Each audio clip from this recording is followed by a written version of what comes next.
ابراہیم بیت اللہ کی تعمیر جس پتھر پر چڑھ کر کرے اللہ اسے بھی عظمت والا بنا دیتا ہے.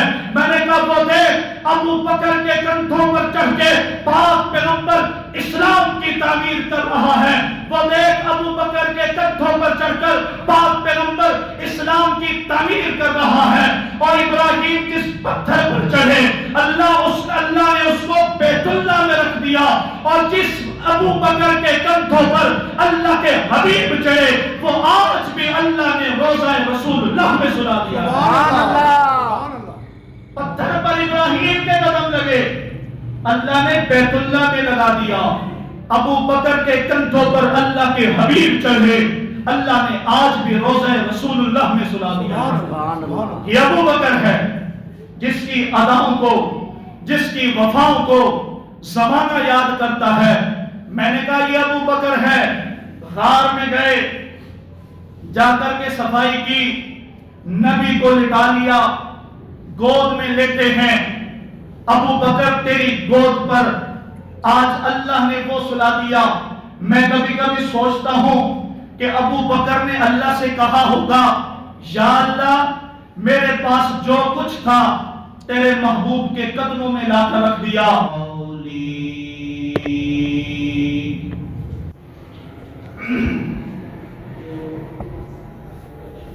واجب الاحترام قابل صدر احترام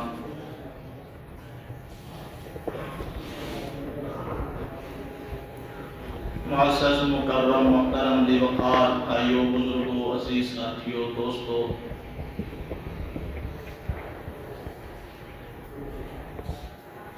جمادی الثانی کا مہینہ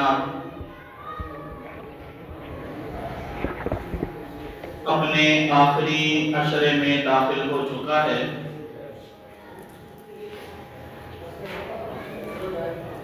آپ حضرات کے علم اور شعور میں یہ بات پہلے ہی عرض کر چکا ہوں. 22 جمادی الثانی کو خلیفہ اول خلیفہ بلا فصل امام الصحابہ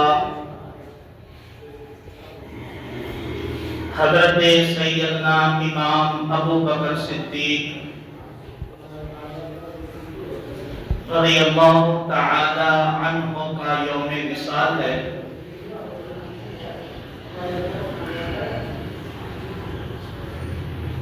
اسی حوالے سے چند باتیں گزشتہ 2-3 جمعوں میں آپ حضرات کے سامنے عرض کر رہا ہوں.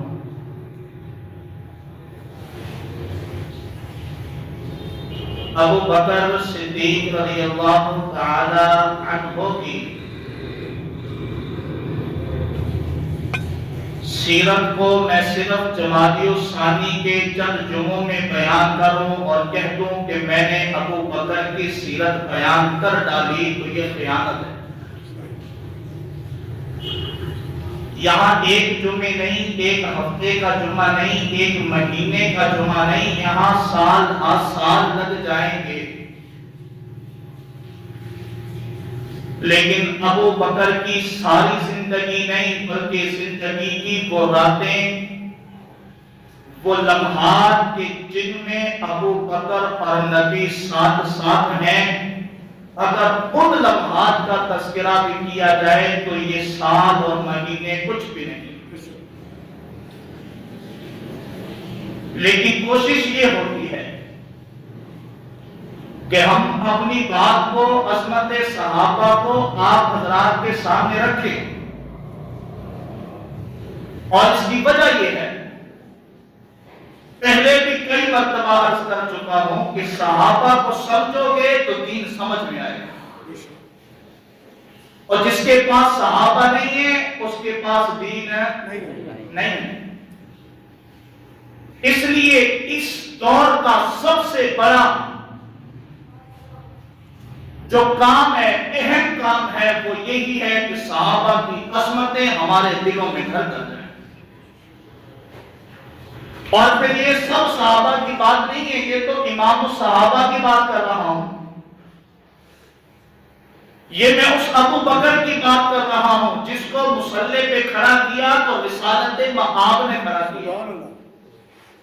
میں آج عجیب بات پڑھ رہا تھا، فضائل صحابہ، امام احمد بن حنبل نے کتاب لکھی جس میں یہ روایت موجود ہے کہ نبی بیماری کی حالت میں جب یہ مصلی ابو بکر کے حوالے کرتے ہیں اور ابو بکر مصلی رسول پر آ کر کے نماز پڑھا رہے ہیں، نبی موجود ہیں، ابو بکر مصلی پر کھڑے ہیں۔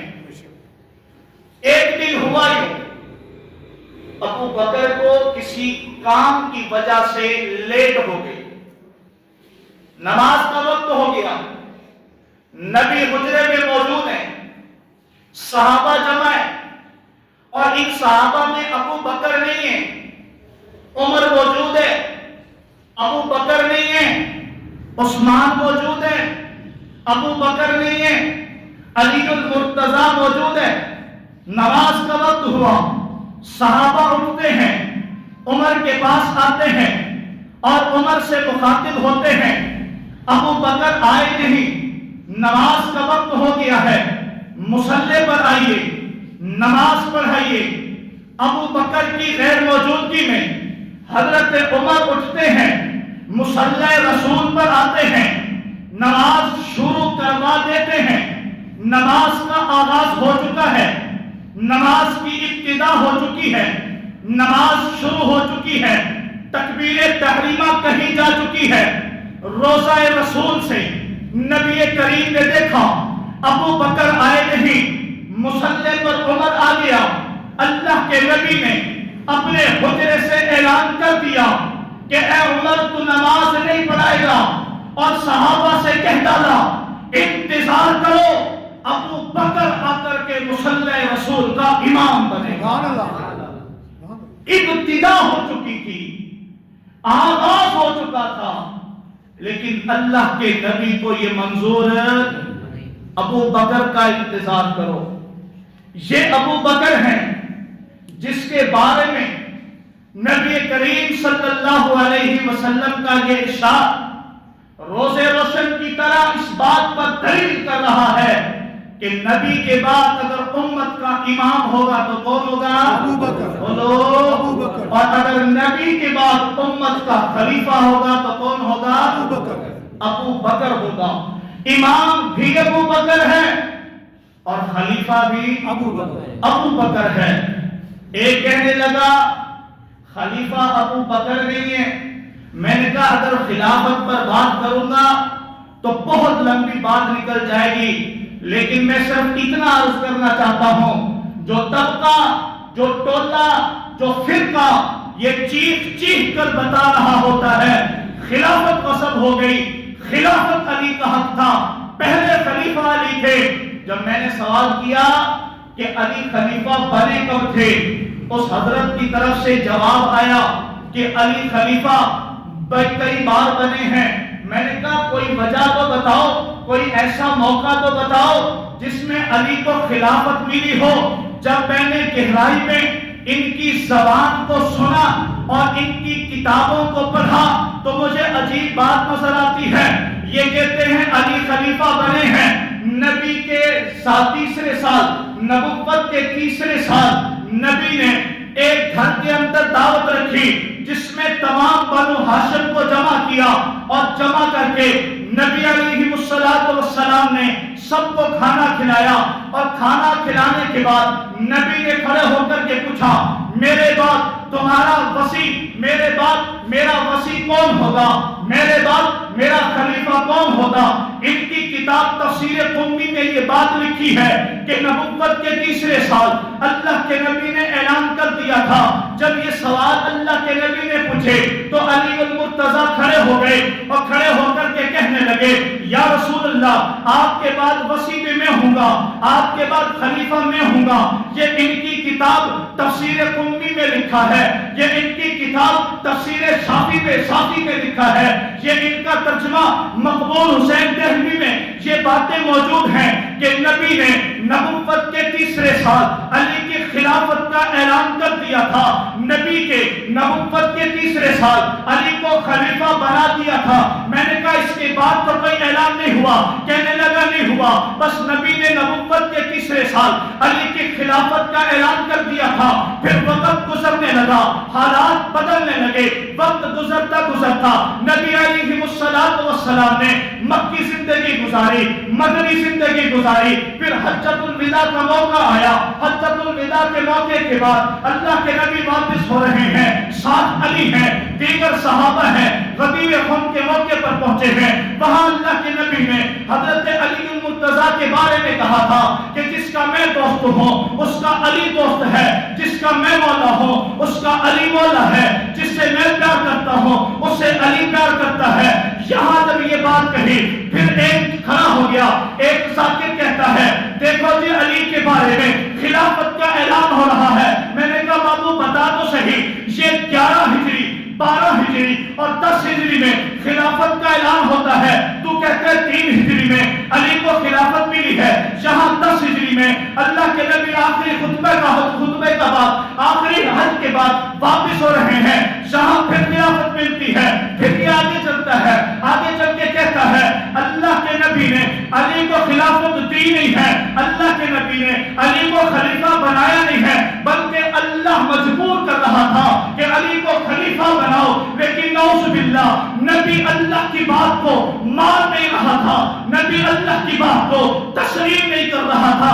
یہ وہ باتیں ہیں جو تمہاری بنیادی کتابوں میں لکھے ہیں، یہ وہ باتیں ہیں جو تمہاری تفسیروں میں لکھی ہیں، یہ وہ باتیں ہیں لکھنے والے بھی تمہارے ہیں، یہ وہ باتیں ہیں چھاپنے والے بھی تمہارے ہیں، یہ وہ باتیں ہیں کہنے والے بھی تمہارے ہیں۔ میں نے کہا تمہارے عقیدے سے پتہ چلا کہ علی پہلے 3 ہجری میں خلیفہ بنا، پھر پتہ چلا علی 10 ہجری میں خلیفہ بنا، پھر پتہ چلا کہ علی کو نبی نے خلیفہ بنایا ہی نہیں، بلکہ نبی تو چاہتے تھے کوئی اور خلیفہ بنے، اللہ نے نبی کو مجبور کیا۔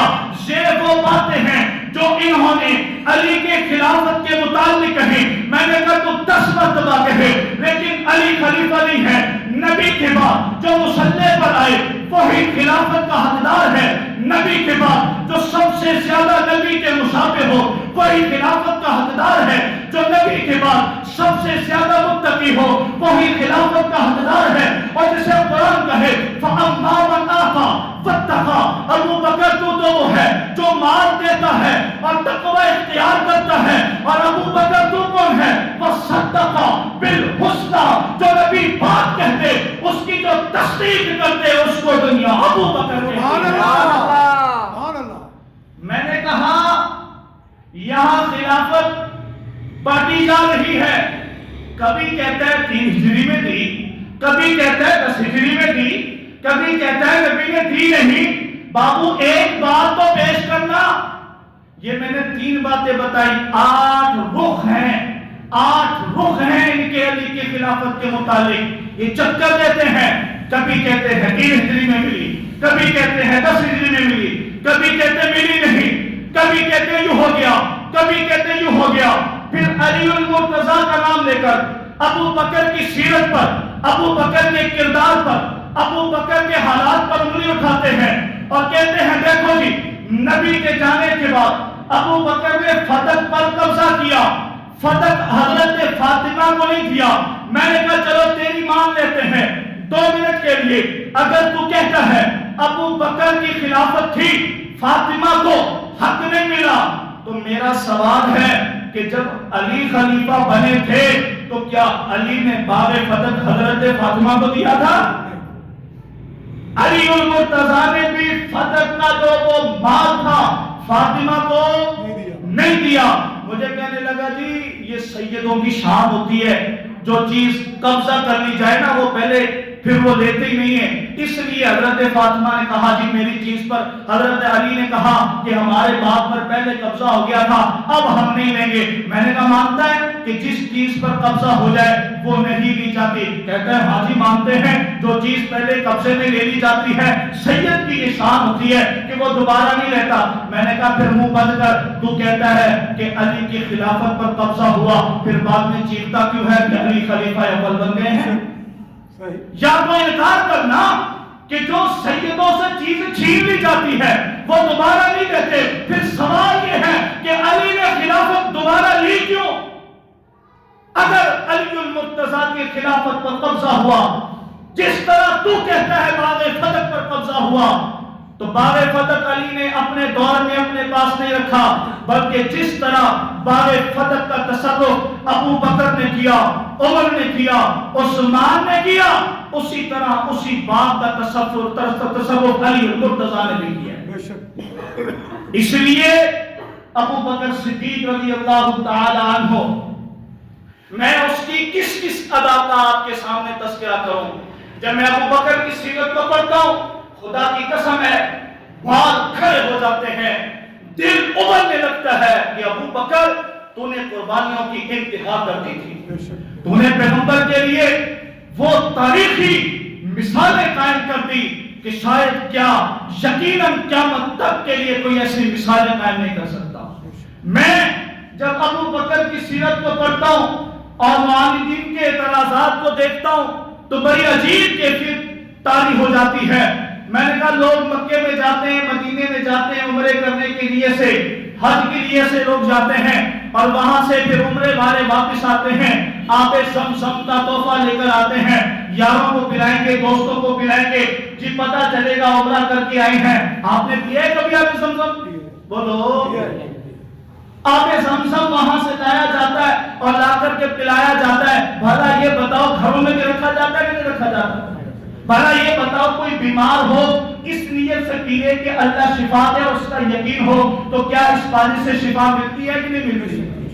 یارو آب زمزم کا پانی شفا والا بھی ہے اور اس کا نہ ذائقہ بدلتا ہے، نہ رنگ بدلتا ہے، نہ اس کی خوشبو بدلتی ہے، لیکن بتاؤ تو صحیح اس آب زمزم کا پس منظر کیا ہے؟ یہ آب زمزم شروع کب ہوا؟ یہ آب زمزم بہنا کب لگا؟ یہ کنواں ابلا کیسے؟ اس کا پانی نکلا کیسے؟ یہ آب زمزم آیا کیسے؟ تو یقیناً آپ جواب دیں گے کہ وہ دور تھا جو ابراہیم کا دور تھا۔ اللہ نے حضرت ابراہیم کو 85 سال کی عمر میں ایک لخت جگر دیا تھا، رب ہب لی من الصالحین، اے اللہ نیک اولاد عطا کر دے۔ یہ ابراہیم کی دعاؤں کا نتیجہ تھا۔ اللہ نے 85 سال کے بعد اللہ نے حضرت ابراہیم کو ایک خوبصورت بیٹا عطا کیا، لیکن اللہ نے حکم دیا اس بیٹے کو اور اس بیٹے کی ماں کو لے جاؤ، دور جا کر کے پہاڑوں میں چھوڑ دو اور یہ وہاں زندگی بسر کریں گے۔ یہ ابراہیم کا امتحان تھا۔ حضرت ابراہیم لے کر کے آئے ہیں اور دو پہاڑوں کے درمیان چھوڑ دیا ہے، صفا اور مروہ دونوں پہاڑوں کے درمیان میں چھوڑ کر کے چلے گئے ہیں۔ حضرت ابراہیم کے اس بیٹے اور اس ماں کے پاس جو کھانا تھا ختم ہوا۔ واقعہ لمبا میں مختصر بتاتا ہوں۔ کھانا ختم ہوا، بچے کو پیاس لگی، اب ماں نے دیکھا بچہ پیاس سے تڑپ رہا ہے، بچہ پیاس سے رو رہا ہے، اب ماں نے بچے کو لٹایا ہے، پہلے اس پہاڑ پر چڑھی، پھر اس سے اتری، پھر اس پہاڑ پر چڑھی، پھر وہاں سے اتری، پھر اسی پر چڑھی، یوں 7 چکر لگائے ہیں، لیکن 7 چکروں کے بعد دیکھا کہ حضرت اسماعیل کے پاؤں کی جانب سے ایک پانی کا چشمہ نکلا ہے۔ اس پانی کے چشمے کے نکلنے کی وجہ یہ تھی کہ پیغمبر کا، اللہ کا پاک پیغمبر ہے، حضرت اسماعیل ہے، پیاس لگی، ایڑی کو رگڑا ہے اور جہاں اسماعیل کی ایڑی لگے وہاں سے پانی نکلا، اور اس پانی کا کمال یہ ہے کہ اتنے سال گزرنے کے بعد، اتنا عرصہ گزرنے کے بعد، اتنا وقت گزرنے کے بعد آج تک اس پانی کا ذائقہ نہیں بدلا، آج تک اس پانی کی خوشبو نہیں بدلی، آج تک اس پانی کی مٹھاس نہیں بدلی، آج تک اس پانی کے اندر شفا ہے۔ میں نے کہا کیوں شفا ہے؟ کہنے والے نے کہا کہ اس پانی کو اسماعیل کی ایڑی لگی ہے، یہ ایڑیاں اسماعیل کی لگی ہے۔ میں نے کہا جہاں اسماعیل کی ایڑی لگے وہاں سے پانی نکلے اور اس پانی کا ذائقہ آج تک، اس پانی کی مٹھاس آج تک، اس پانی کے اندر شفا آج تک۔ میں نے کہا جو پانی خراب نہیں ہوتا، وہ پانی تازہ رہتا ہے، اس کو بھلے تو کتنا عرصہ گھر میں رکھو اس پانی کے ذائقے بدلتے نہیں ہیں۔ میں نے کہا جو پانی اسماعیل کی ایڑی کو لگے وہ بدلتے نہیں ہے۔ پھر عادت وہ ایک ابو بکر ہے، اس کے ساتھ پیغمبر ہے، ہجرت کی رات ہے، رات کا وقت ہے، رات کی تنہائی ہے، ابو بکر ساتھ ہے، پیغمبر ساتھ ہے، ابو بکر نے پیغمبر کو اٹھایا ہے، کندھوں پر بٹھایا ہے۔ ارے یارو انصاف سے بتانا، جو بندہ کندھے پر بیٹھتا ہے اس کی ایڑی سینے پر لگتی ہے، آپ اپنے بچے کو کندھے پر بٹھاتے ہیں تو ایڑیاں سینے پر لگتی ہیں۔ اب ذرا ایمانداری سے بتانا، ابو بکر پیغمبر کو لے کر جا رہا ہے، اب دو جہاں کا پیغمبر ابو بکر کے کندھے پر ہے اور اس پیغمبر کی ایڑیاں ابو بکر کے سینے کو لگ رہی ہیں۔ میں نے کہا جس جو ایڑی آب زمزم کو لگ جائے، آب زمزم کا پانی نہیں بدلتا، اور جس پیغمبر نے ایڑیاں ابو بکر کے سینے کو لگ جائیں، بھلا اس سینے سے ایمان نکل سکتا ہے، بھلا اس سینے سے محبت نکل سکتی ہے، بھلا اس سینے کے اندر منافقت آ سکتی ہے۔ کہنے والے نے کہا یہ ہو نہیں سکتا۔ میں نے کہا دیکھ پھر جو پیغمبر کی ایڑی پانی کو لگے اس پیغمبر کا فیض آج تک ہے، اور جس سینے کو ایڑی پاک پیغمبر کی لگے اس ابو بکر کا فیض بھی آج تک چل رہا ہے۔ سبحان اللہ۔ میں نے کہا آب زمزم نہیں بدلتا، اس لیے کہ حضرت اسماعیل کی ایڑیاں لگی ہیں۔ میں نے کہا ابو بکر بھی نہیں بدلتا، اس لیے کہ پاک پیغمبر کی ایڑیاں لگی ہیں۔ ہاں ابو بکر وہ ہے۔ میں نے کہا تم عمرہ کرنے جاتے ہو، بیت اللہ میں نمازیں ادا کرتے ہو اور مقام ابراہیم پر آتے ہو، آ کر کے 2 رکعت نماز نفل پڑھتے ہو، وہاں رکھا ہوا ایک پتھر ہے، اس پتھر کی نسبت کیا ہے؟ سوال کرنے والے نے سوال کیا، جواب دینے والے نے جواب دیا کہ مولانا اس پتھر کی بڑی نسبت ہے۔ میں نے کہا بتا تو صحیح۔ کہنے والے نے کہا یہ وہ پتھر ہے جس پتھر پر چڑھ کے اللہ کے خلیل نے بیت اللہ تعمیر کیا تھا۔ میں نے کہا اس پتھر کی عظمت کو مانتا ہے؟ کہتا ہے مانتا ہوں۔ میں نے کہا اس پتھر کے مقام کو مانتا ہے؟ کہتا ہے مانتا ہوں۔ میں نے کہا اس پتھر کی عظمت و شان کو مانتا ہے؟ کہتا ہے مانتا ہوں۔ میں نے کہا اس پتھر کا مقام دیکھو جس پر اللہ کے خلیل چڑھ کے بیت اللہ کی تعمیر کرتے تھے، اللہ نے اس پتھر کو بھی بیت اللہ میں نصب کر دیا ہے۔ میں نے کہا ابراہیم بیت اللہ کی تعمیر جس پتھر پر چڑھ کر گئے اللہ اسے بھی عظمت والا بنا دیتا ہے۔ میں نے کہا وہ دیکھ ابو بکر کے کندھوں پر چڑھ کے پاک پیغمبر اسلام کی تعمیر کر رہا ہے، وہ دیکھ ابو بکر کے کندھوں پر چڑھ کر پاک پیغمبر اسلام کی تعمیر کر رہا ہے۔ اور ابراہیم جس پتھر پر چڑھے اللہ نے اس کو بیت اللہ میں رکھ دیا، اور جس ابو بکر کے کندھوں پر اللہ کے حبیب چڑھے وہ آج بھی اللہ نے روضہ رسول اللہ میں سلا دیا۔ پتھر پر ابراہیم کے قدم لگے، اللہ نے بیت اللہ میں لگا دیا۔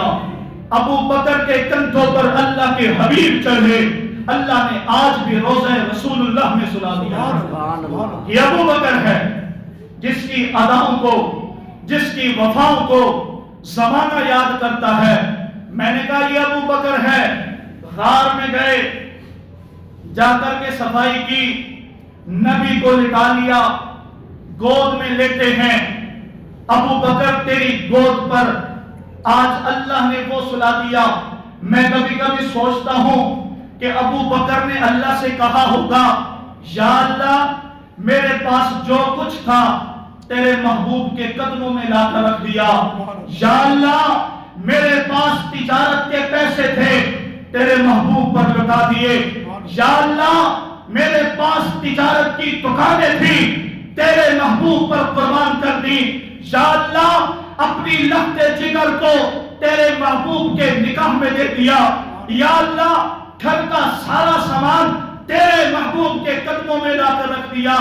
اللہ مجھے بھی تو کچھ ملے نا، مجھے بھی تو صلہ ملے نا۔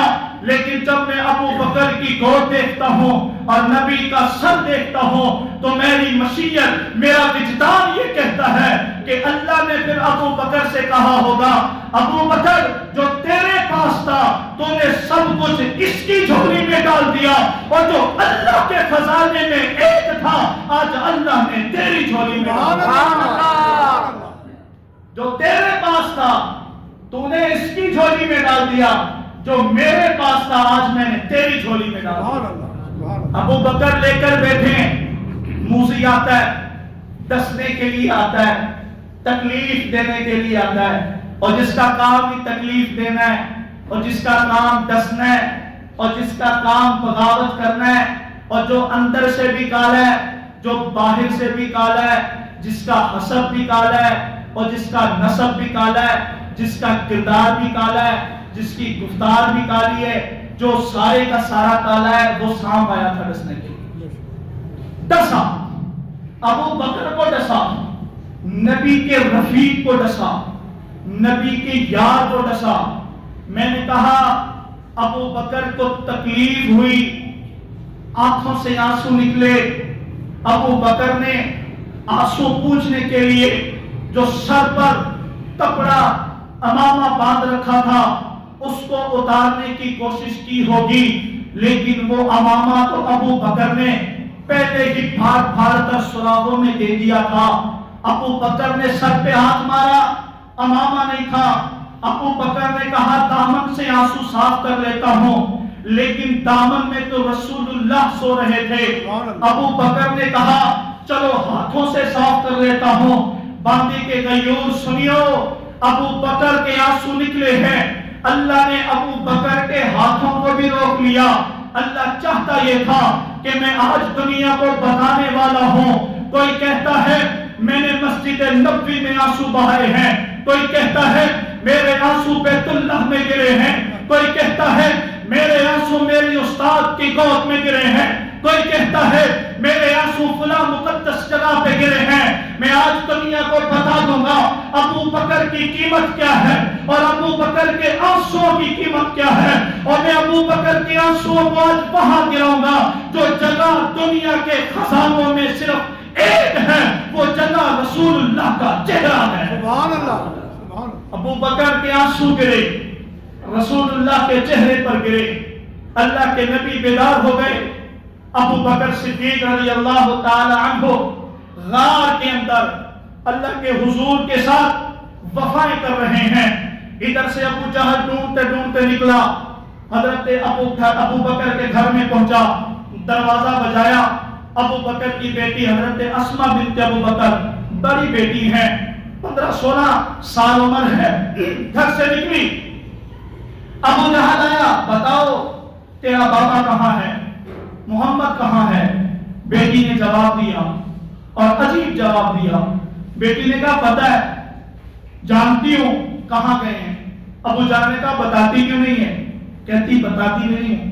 ابو جہل نے کہا سیدھی سیدھی بات بتا کہ تجھے پتہ نہیں ہے، سیدھی بات کہہ دے کہ مجھے پتہ نہیں ہے۔ ابو بکر کی بیٹی نے کہا میں کسی تقیہ باز کی بیٹی نہیں ہوں، میں صدیق اکبر کی بیٹی ہوں۔ سبحان اللہ، سبحان اللہ۔ مجھے پتا ہے میرا باپ کہاں گیا ہے، لیکن بتاؤں گی نہیں، اس لیے کہ اگر میں آج تجھے کہہ دوں گی کہ میں نہیں جانتی میرا باپ اور محمد کہاں گئے ہیں تو کل کو دنیا کہے گی کہ صدیق کی بیٹی نے جھوٹ کہا تھا اپنے باپ کی عزت کو رکھنے کے لیے۔ میں یہ کہتی ہوں مجھے پتا ہے، لیکن ابو جہل تجھ جیسے کو کبھی نہیں بتاؤں گی۔ ابو جہل نے مارا تھپڑ، حضرت اسما کے چہرے پر گرتی ہیں اور پیشانی پر پتھر لگتا ہے، خون نکل آتا ہے اور دانت ٹوٹ جاتا ہے، ہونٹوں سے خون نکلتا ہے، کان پھٹ جاتا ہے۔ اٹھتی ہیں اور منہ کو لپیٹتی ہیں، پیغمبر کے لیے کھانا تیار کرتی ہیں، غار میں لے کر جاتی ہیں، منہ چھپایا ہوا ہے۔ پیغمبر اسما کو دیکھتے ہیں، کہتے ہیں بیٹا آج منہ کیوں چھپا کر رہی ہو؟ حضرت اسما خاموش ہیں۔ پیغمبر نے ابو بکر کو دیکھا، ابو بکر کی آنکھیں نیچے ہیں۔ بعد پیغمبر نے کہا ابو بکر ذرا کہنا اپنی بیٹی کو ماجرا کیا ہے بتا دے۔ ابو بکر نے کہا بیٹی بتاؤ۔ جب حضرت اسما نے اپنا چہرہ کھولا، رب ذوالجلال کی قسم ہے کتابوں میں آتا ہے، علماء نے لکھا ہے جب بعد پیغمبر نے حضرت اسما کا چہرہ دیکھا آنکھوں سے آنسو نکل آئے اور روتے ہوئے کہتے ہیں ابو بکر یہ کیا حال ہے, یہ کیا کیفیت ہے. اس وقت اللہ کے رسول نے ابو بکر کو یہ دعا دی تھی رحمہ اللہ علیک یا ابا بکر, اے ابو بکر اللہ تجھ پر رحم کرے, تیرے گھر پر رحم کرے, تیری اولاد پر اللہ رحم کرے. ابو بکر کی بیٹی ہے, پیغمبر کی خاطر ابو جہل کا ظلم برداشت کیا. ابو بکر نے ظلم اور تشدد اور بربریت کا سامنا کیا اور سب کچھ برداشت کر کے رسول اللہ کی رفاقت نہیں چھوڑی. آج باندھی کے غیور سنیو, آج ہمارے پاس جو کلمہ ہے یہ ان صحابہ کی بدولت پہنچا ہے, یہ ان کی قربانیوں کے بدلے پہنچا ہے. آج ہم کہتے ہیں صحابہ کی عزت کے لیے ہمارے دستے بازو بنو. آج ہم کہتے ہیں صحابہ کی عزت کے لیے میدانوں میں نکلو. لوگ کہتے ہیں یار یہ دہشت گرد ہیں, یہ مروا دیں گے, یہ تخریب کار ہیں, یہ انتہا پسند ہیں, یہ فرقہ واریت کی باتیں کرتے ہیں. میں نے کہا یار ہم فرقہ واریت کی باتیں نہیں کرتے, ذرا دیکھو تو صحیح جس ابو بکر نے اتنی قربانیاں دی, آج تیرے ملک پاکستان میں اس ابو بکر کو واسط کہا جاتا ہے. تیرے ملک پاکستان میں اس ابو بکر کو نعوذ باللہ کافر کہا جاتا ہے. تیرے ملک پاکستان میں اس ابو بکر کو شیطان کہا جاتا ہے. تیرے ملک پاکستان میں ابو بکر کو ننگی گالی دی جاتی ہے. میں کہتا ہوں ہمارا دستے بازو بنو, ہماری کسی سے لڑائی نہیں ہے, ہمارا کوئی سیاسی جھگڑا نہیں ہے, ہمارا کرسی کا جھگڑا نہیں ہے. ہم لڑتے ہیں ابو بکر کے دشمن سے, ہم لڑتے ہیں صحابہ کے دشمن سے, ہم لڑتے ہیں قرآن کے دشمن سے, ہم لڑتے ہیں اسلام کے دشمن سے. آؤ اسی ابو بکر کی عزت کے لیے اتوار والے دن انشاءاللہ العزیز آپ کے زیر نواب شاہ میں ابو بکر کی صداؤں کی آواز کو بلند کرنے کے لیے, ابو بکر کی سیرت کو اجاگر کرنے کے لیے عظیم الشان ریلی نکالی جا رہی ہے. آپ ساتھ دو گے انشاءاللہ, ساتھ چلو گے انشاءاللہ. ہاتھ بلند کر کے کہیں میں وہ چہرے دیکھنا چاہتا ہوں جو ابو بکر کی عزت کے لیے میدان میں نکلنا چاہیں. میں وہ چہرے دیکھنا چاہتا ہوں جو ابو بکر کے دفاع کے لیے میدان میں نکلے. ہاتھ بلند کر کے ہم چلیں گے انشاءاللہ, ہم سب ساتھ چلیں گے انشاءاللہ. ابو بکر کی عزت کے لیے اگر ہمیں کسی بھی حد تک جانا پڑا ہم جائیں گے. ہم ملک پاکستان میں یہ قانون اور آئین بنوائیں گے کہ کوئی کتا, کوئی بھنگی, کوئی چرسی, کوئی موالی, کوئی حرامی, کوئی ملک زنا ابو بکر کی صداقت پر انگلی نہیں اٹھا سکے گا. ایسا قانون بننا چاہیے کہ نہیں بننا چاہیے؟ صحابہ کی عزت محفوظ ہونی چاہیے کہ نہیں محفوظ ہونی چاہیے؟ اللہ تعالی ہم سب کو عمل کی توفیق عطا فرمائے. وما علینا الا البلاغ.